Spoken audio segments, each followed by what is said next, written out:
Welcome, everyone. We're going to begin the webinar on the secrets of America's greatest body shop series, The 6 Secrets Revealed.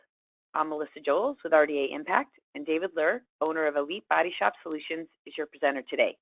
The webinar will take approximately 45 minutes, and we are recording it and we'll post it on our YouTube channel. If you do have questions during the webinar, you can type those in the chat box at the bottom right of your screen, and David will answer those throughout the presentation. Now I'm going to turn it over to David. Hello, thank you, Melissa, and thank you, Impact Elite members, for having me back yet one more time. Only this time I've come with a book, and we're really proud to present the secrets of America's greatest body shops. And today we're going to present the 6 secrets revealed, and which will kind of be a summary of the book. And when I tell people that right now is the best time in history to be in the collision repair business, people look at me like I'm kind of crazy, right? Well, we got consolidation going on. We got this technical tsunami. But then I add, it's the best time in history for those with the right mindset. You see, most successful people see the challenges of today as great opportunities. The America's Greatest Body Shops that are featured in the book, they're all experiencing the best years ever. Independent collision repair is having the best years ever, despite what many of us are asked to believe that things are extremely challenging right now. So when I say the right mindset, what exactly do I mean by that? What is the right mindset? Well, it's a belief in our own abilities to succeed. I honestly believe that we can achieve anything that we put our minds to. It's the willingness to challenge everything that we know, right? Is everything that we know, is it right? More on this soon. So what makes the people telling you this stuff, what makes them right? Sometimes you got to ask, you got to be willing to challenge what we're told by others. We'll talk a little bit more about that too. And the ability to take full accountability for where we're at today and where we'll go tomorrow. If you think about it, if it is to be, it's up to me. And you got to be able to look at today's challenges as opportunities. And that means we got to stop looking at all the reasons that we can't be successful and start looking for the reasons that we can. Because your success is not determined so much by the cards that we're dealt, but how we choose to play those cards. So many of you know me a little bit, been on some webinars before, but for those of you that haven't, I'll tell you a little bit briefly about my work history. And I started out like probably a lot of people on this call, sweeping floors in a body shop, during after hours in high school. So I literally started from the ground up, and over the years worked in many different managerial positions. I was a painter for years. Worked for some of the greatest body shops in America. In fact, in 2012, I was working for an organization. It was a 5-store MSO in Middle Tennessee, and quite unexpectedly, in February of 2012, we were bought out by Abra, and it came as quite a shock to me and the other 80 employees that were in the organization at that time. But it didn't stop there. It seemed to have opened a door for consolidation in the entire Middle Tennessee market. Next thing you know, panic set in, and independent collision repair started selling their businesses. Service King came in, and like other markets in the United States and other countries, there's more consolidator shops than there were independently owned shops. And I was really starting to question, whether the independent collision repair could survive. And it was at that moment that I was inspired to begin, the formation of Elite Body Shop Solutions, where I got out and I talked to these great shops all over the country to find out what they were doing to compete and crush the competition, even in consolidated markets. It was also these findings that inspired me to write the book. So one of the themes of today that we're going to be talking about a lot is busting old beliefs. So let's start with a story that we're all familiar with, the story of David and Goliath, right? The only problem is that a lot of people actually have this backwards, right? They see, David as the underdog, and Goliath is this giant that it's almost unconquerable. But what people don't realize is that David was a superior master sling operator and had been for years. He had no doubt going into this fight that he would come out victorious. The giant didn't stand a chance. So the lesson to be learned is don't underestimate your power against giants. Giants are slow, they can't see well, and they make a very large target. And the other thing that we can learn from this is don't try to battle giants with the same weapons they use. As collision repair business leaders, we need to ask, what can I do to differentiate my business from everyone else's? This book and this presentation will teach you what those weapons are. It'll teach you, don't take a knife to a knife fight. So here's the 6 secrets, ladies and gentlemen.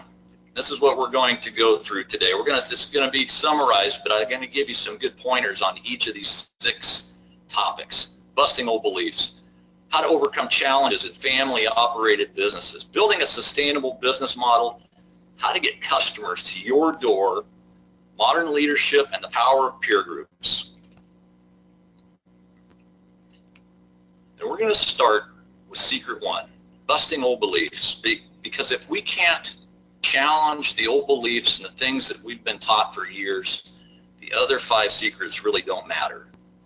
If you think about it, if you were to even suggest, just a few hundred years ago that the world was anything but flat, they'd have probably locked you up in an insane asylum, right?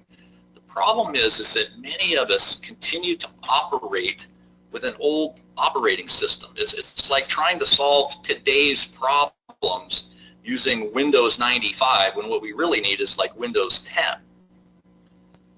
So when we have bad beliefs, it causes a lot of self-limitation in what we're able to accomplish in business. So you've got to ask, what old beliefs do I have right now that may be limiting us? Perhaps some of you are still bringing all your cars in on Monday because, at some point an insurance company says, well, we don't want to pay for rental over the weekend, so I need to bring all your cars in on Monday. Some of you might still be guilty of that. Or pre-ordering parts always makes cycle time faster. How about this one? Can't survive without DRPs, right? I don't have anything against DRPs, and we'll talk a little more about that in a moment. But you can survive, right? So how do we get these old beliefs, right? Well, unfortunately, we get them mainly from people that we love and care about. Right? Sadly, the ones that we love, because they're trying to keep us safe and small, right? We got our friends. We got dear old dad. Junior, go to college for 4 years, and rack up a bunch of debt and then try to get a white-collar job, right? Because that's what we've been brought up to believe, right? Maybe not bad advice for some, but not for all of us, right? Then we go to industry events and we hang around and we have little pity parties about how bad everything is there, and that affects our belief systems as well. What about society? What about television? We've got a constant flow of bad information coming into our brains, and we've got to be able to at least challenge some of the things that we hear, right? I call this the doom loop. Many of us get caught in what I like to call the victim zone. Hell, I've been there. I think everybody's been caught in the victim zone at some point or another. And that's because we're still operating on Windows 95 instead of understanding what's really going on out there that's causing some of our troubles. So let me give you just a couple of examples of how this works. So we've got bad things that happen to us, right? And we try to address those bad things using false beliefs so we don't change to the right things that will cause the bad things to stop happening. Then we get deeper and deeper into the victim zone. So let's talk about some examples, like insurance steering. I hate insurance steering. Everybody does. It's a hot topic, right?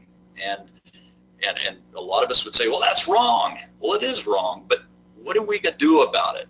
What are we going to do to get out of the victim zone and address this properly? So here's what usually happens. We have a customer that gets steered to another shop. We get mad. We blame the insurance company, and thereby we take the pressure off of ourselves from wanting to change to maybe make our customer experience better to where they wouldn't get steered, right? That's how we get stuck in the victim zone.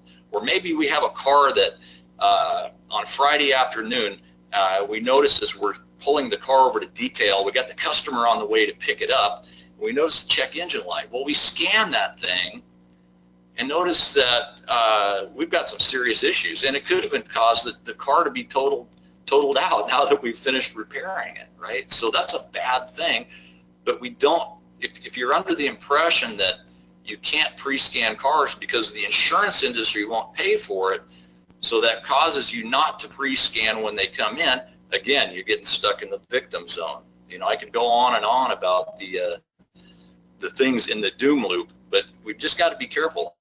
I'm not saying that steering is right or wrong. I'm just saying that we've got to be able to challenge our beliefs and how we react to situations that are handed to us. We've got to be able to put the right things in place. Customer communication, same way. So how do we get out of the victim zone? Well, I think the hardest part is being willing to take a good look in the mirror. You know, an understanding that your situation right now, like it or not, is probably a result of the guy we're looking at in the mirror. Not anybody else, but that guy, right? So if you challenge all the limiting stuff everybody else tells you, right, you got to understand that most people want to be mediocre, okay? And I don't say this to be flippant or mean, but there's a lot of very good people out there that don't want to see you succeed. They don't want you to be successful, so they're going to try to keep you safe, and they're going to try to keep you small. Because if you're successful, that means everything that they've brought up to belief is wrong, and nobody wants to be wrong. You've got to be able to choose your friends wisely. I know that sounds harsh, but you've all heard it before that we're most like the 5 people that we hang out the most often with. You've got to be careful of who you hang out with.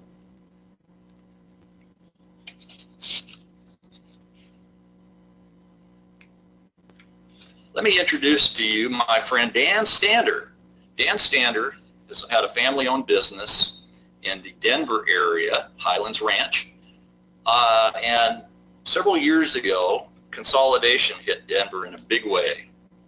And my friend Dan, instead of crumbling like a lot of his competitors did, he actually used consolidation to his advantage.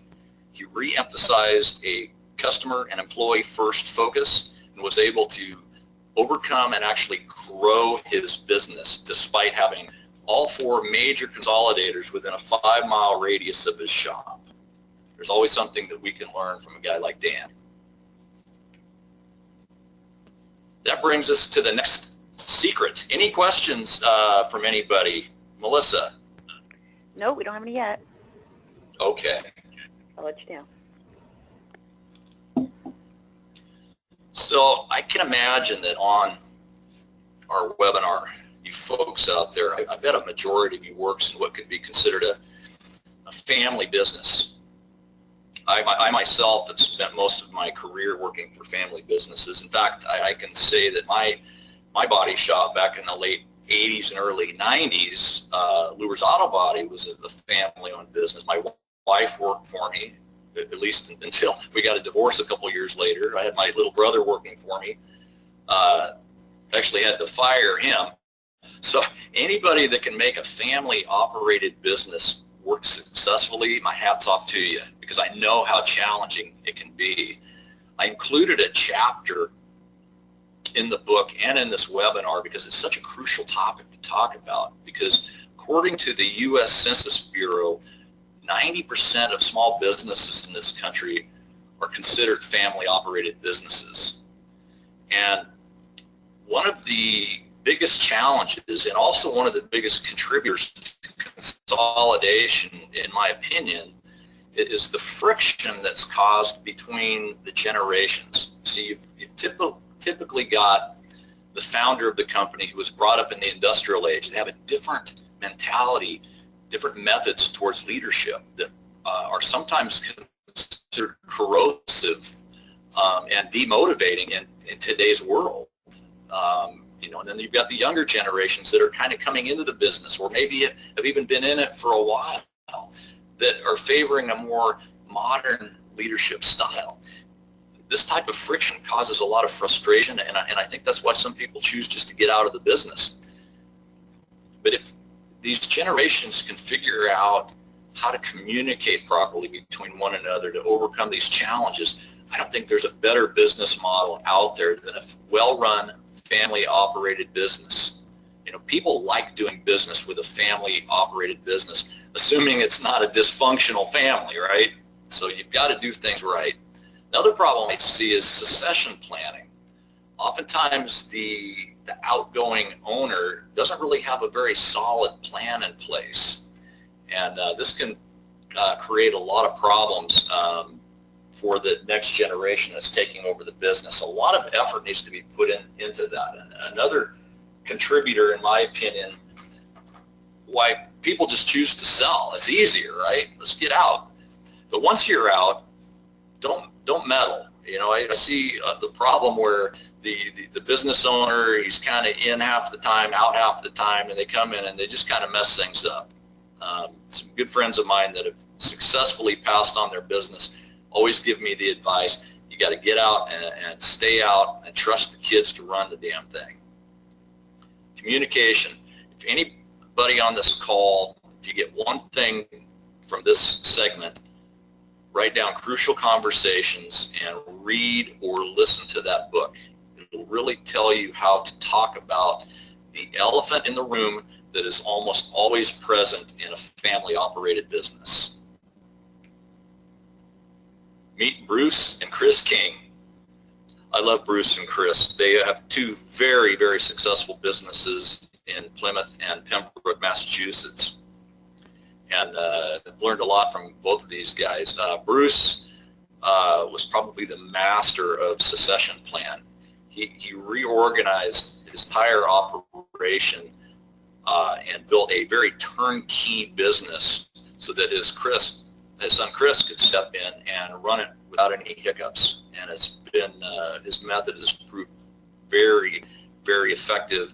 And they probably run one of the best examples of a lean turnkey business I've seen in this country. They do a very good job. On to secret 3. Speaking of sustainable business models, this is a very important topic. And in our book, we talk about how to go about building a sustainable business model as well. The second best book ever written is called E-Myth. I'm just kidding a little bit. E-Myth is a fantastic business book and always one of the first things that I recommend to people because it talks about the technician mindset. Many of us, including myself, I was a painter for many years before I opened my own collision repair business. I didn't know anything about building a sustainable business model or even how to run a business. I was a painter, for crying out loud. So the book E-Myth talks about the transition from technician mindset, which really limits our ability to grow a business, into that of a business mindset. It teaches you how to work not just in the business, but also work on the business. The idea here is that we're trying to build a franchise-like model, right? Even if you're not planning on selling or franchising it, you want to make it a business model that would operate regardless of your presence constantly in it or not, right? And in order to do that, you've got to have written processes. You've got to have coaching and auditing. So leadership's role nowadays is to become an auditor and coach of the process, right? Not to do the process, but to audit it constantly and to help people make sure that they're following it properly. For some of the more technical aspects, like consistency with how cars are repaired out in the shop, I've mentioned Verifax because I think they do an excellent job as an outside company. So there are outside companies that can come in and help audit your systems, whether they're administrative processes or whether it's more technical oriented processes such as what Verifax takes care of. So Randy Sattler, Riedel Collision, Grand Forks, North Dakota. This is an amazing shop. About 12 years ago, approximately, Randy was working in the service department, and there was a vacancy in their 24,000 square foot body shop, and they asked him if he'd like the job. He said, I don't know anything about the body shop business. This man has done an incredible job making Riedel Collision, I think, one of the top collision centers in the country. They are a theory of constraints fanatic. Their owner, Wes Riedel, is a theory of constraints fanatic. In 2014, with the help of Body Shop Revolution, they came in and overhauled all their processes using TOC thinking. They installed catalytic drying robotics throughout the shop, and they have a very impressive method for measuring what I call Murphys. Murphys are whenever there's a failure in the system. They have a way of electronically documenting every time there's a failure that could keep a car from continuously flowing through the work cycle. And then they're able to use that data for their continuous improvement efforts. Anyway, if anybody would ever like to go see their shop or just call Randy, he loves having visitors. So give Randy a call sometime. Secret 4, getting customers to your door. I wonder how many people on the webinar today advertises that they have high quality and great customer service, right? We hear this all the time. The only problem with this message is, for the most part, the people hearing it, they don't care, right? To them, quality and customer service is table stakes. And I think this is, Secret 4 is one of the biggest things that you can learn to really make a major difference in the amount of work that's coming to your business, lessening your DRP dependency, right, by creating amazing, loyal customers, right? So I'm your friend. I'm not here to always tell you what you want to hear, but if you're advertising in that way, you may be wasting a lot of money, right? What you got to understand is that we are in what's called an on-demand business. On-demand business is very different from the impulse businesses that traditionally advertise. Yet there's a lot of people out there hawking services to us to help us with our impulse business marketing, when what we really need is to figure out a method for demand business. The only way that you can get demand on-demand business is by building trust. We've got to build trust in the consumer. That's what's going to make them buy from you. So it requires that you also understand branding. You know, you got to ask, what is my company saying to the community that I'm doing business in? What is your why? What do you stand for? Those are some of the things you really need to work hard to understand before you begin a marketing campaign. Otherwise, you're probably wasting your money, right? So I'm going to show you a couple other things that are pretty cool here. So if you're competing against giants for DRP business, your focus is going to determine your success, right? So if you're going head-to-head with giants, we talked about wanting to use, you don't want to take a knife to a knife fight. What are you going to do to differentiate your business from the big guys, right? What's going to make you stand out? Or are you just going to go head-to-head with them for the DRP business? So let's talk about this. So there was a survey done a couple of years back, and this information, by the way, is courtesy of Phoenix Solutions Group out of Chicago, phoenixsolutionsgroup.net. There's a lot of amazing information on that website to visit. But there was a stunning survey done that simply asked the question, name the collision repair facility that repaired your car. Percentage of customers who could answer that, that's right, folks, you're seeing it, 1.49%. That's how forgettable we are in the collision repair business. Now, dealerships seem to have a little bit of an advantage. This number was so low, in fact, that I went out and did my own mini studies to determine if this was even reality. And sure enough, less than 1 in 10 people that had had their car repaired over 12 months ago could even answer, and they'd say things, well, it was that little shop down across the street from the McDonald's, right? So don't underestimate this. Everybody thinks they've got such great customer loyalty. Well, the truth be told is that most of them can't even remember our name. And we've got to do things that will change that. So now when you combine that fact with another survey, this is people that had had their car repaired in the last 18 months. So do you know anyone else who needs the services of a collision repair facility? Almost everybody does, right? So hopefully you can see the disconnect. How are our customers going to tell friends and family about our body shop if they don't even remember the name, right? This is a huge opportunity, and one of the greatest ways to do that is to stay in touch with your customers after the sale, and remind them they've got a lifetime warranty. Stay after them for 6 months, a year, 2 years.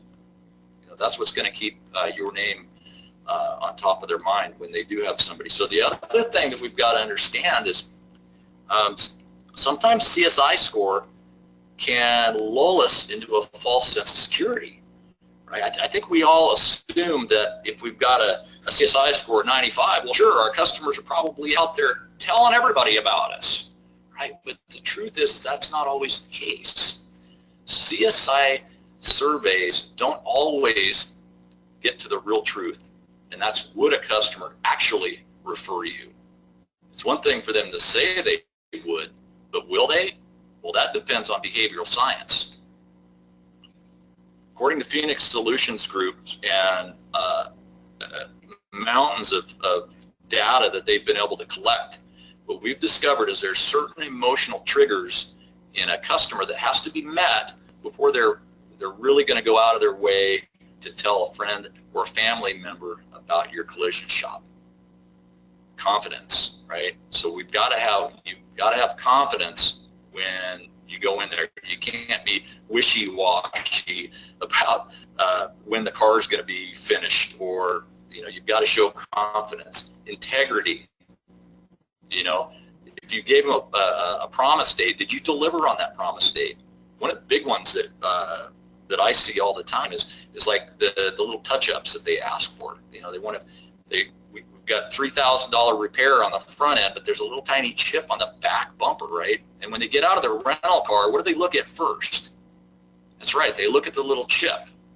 They don't even realize they're doing it themselves, but they look at that little chip, and if it's not touched up, doesn't matter how good of a job you did on the $3,000 front end repair, your integrity is shot, right? So this is another good reason for doing check-in sheets and things of that nature, providing great communication throughout the repair process. And then the funnel goes on down to pride. When you deliver that car, do you go out and go over the repairs with them, reselling what you've done to the car, explaining the lifetime warranty, showing pride in your work? That goes a long ways. When you can trigger these three things, that translates into passion. fully engaged customers that are going to want to tell their friends and family about your shop, because it makes them feel important when they're able to help out a friend or family member. But if they don't have 100% confidence that their friend or family member is going to have a similar experience, they're not going to tell anybody about your shop. They really won't.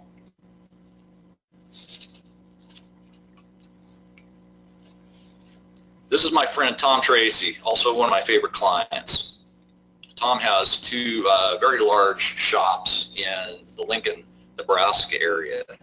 I think as far as marketers, he's probably the best that I've seen. I'm not saying he is the best, but he's the best that I know of on creating a brand in a local market. He takes this very, very seriously, and primarily through his, not just through his television ads, but mainly through his community involvement. You know, they do a lot of neat things. They get the entire company involved. They give away cars at Christmas, which obviously gets them a lot of publicity, but they do it in a giving fashion. It's not a taking fashion. They want to give to the community. For some reason, Lincoln, Nebraska is behind Tracy's Collision Centers. They wouldn't take their car anywhere else, so many of them. And it's that attention to detail of creating a brand, right? And I like what Tom says here. He says, when marketing a body shop, what you're really selling is trust. You notice he didn't say car repairs. He said what we're selling is trust. And I really believe that to be true. You know, so again, you know, what is your company saying to your community? Let's check in for questions real quick. We don't have any, Dave. Wow. It's either that boring or I'm just explaining things that well. It couldn't be anything else. You're just very thorough.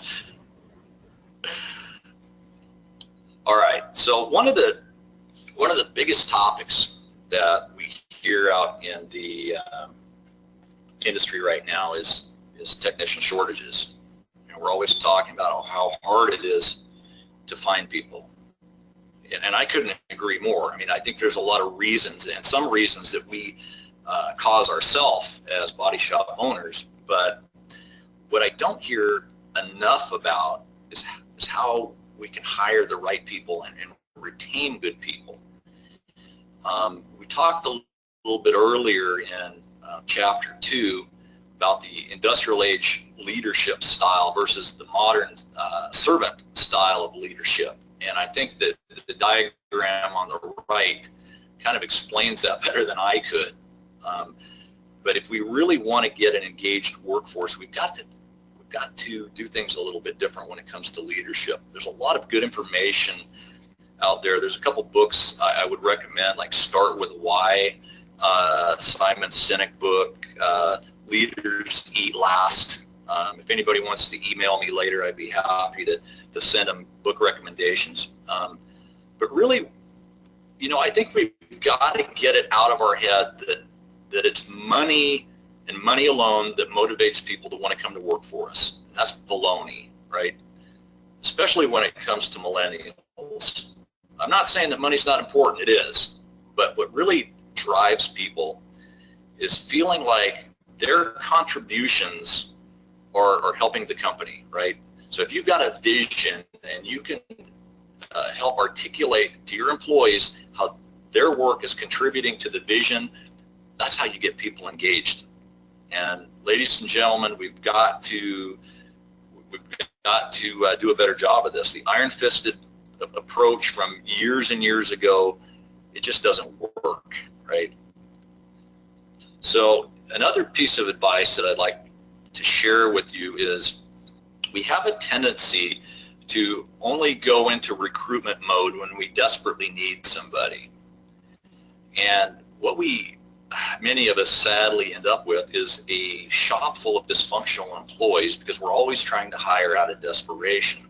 So my recommendation, you know, and I know a lot of people on this call have great companies, right? I'm not pointing fingers, but I'm just saying that we've got to do a better job at recruiting all year long, whether we need people or not, right? When you start to get to know people, before you even need them. That's my advice. And the other piece of advice is that if you, particularly in leadership and sales positions, I'm a big believer in talent assessments. If anybody ever interested in talent assessments, please reach out to me. I do have access to them. They will tell you a lot about a person that otherwise you may be taking a huge risk on. It'll help you get the right people into your business, and it'll also help you get the people in your business in the right seats. Nobody I know of in this country is a better leader than Tony Adams of Weaver's Auto Center. He wasn't always a great leader. In fact, he struggled greatly until, not too many years ago, when he reached out to a good friend of mine, Kevin Wolf from Leader's Way, and began getting some coaching.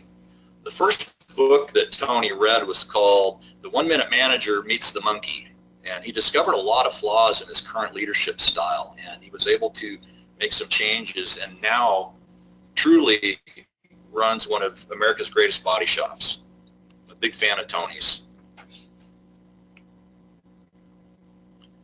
So we were talking about vision statements and the importance of, not only for customers, right? The customers, they don't buy what you do, they buy why you do it. But so do employees. If you want engaged employees, you got to have a vision and you got to share that vision. I like Tony's. To make our community a better place by getting our customers back to their life as quickly as possible, knowing that we have made a difference in their day, and adding simplicity and trust back into vehicle repairs. There's a lot of very key words here.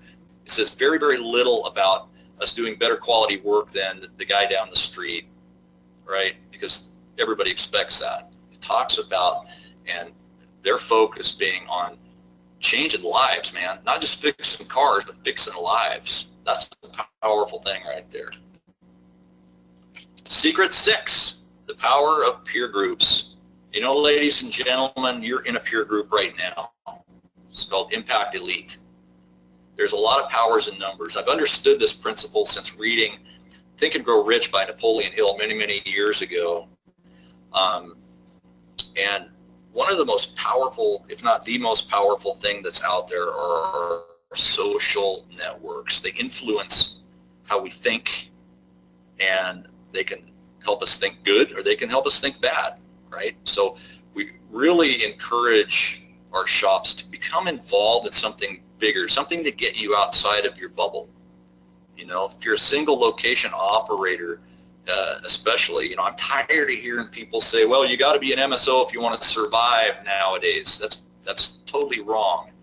There's a lot of opportunities that single location operators can take advantage of to give them many of the same benefits that the MSOs have. So go out and join an association, right? Or there's franchise opportunities, right? It's not for everybody, but there's some people that have really benefited from joining a franchise. You're still a 100% owner in the business.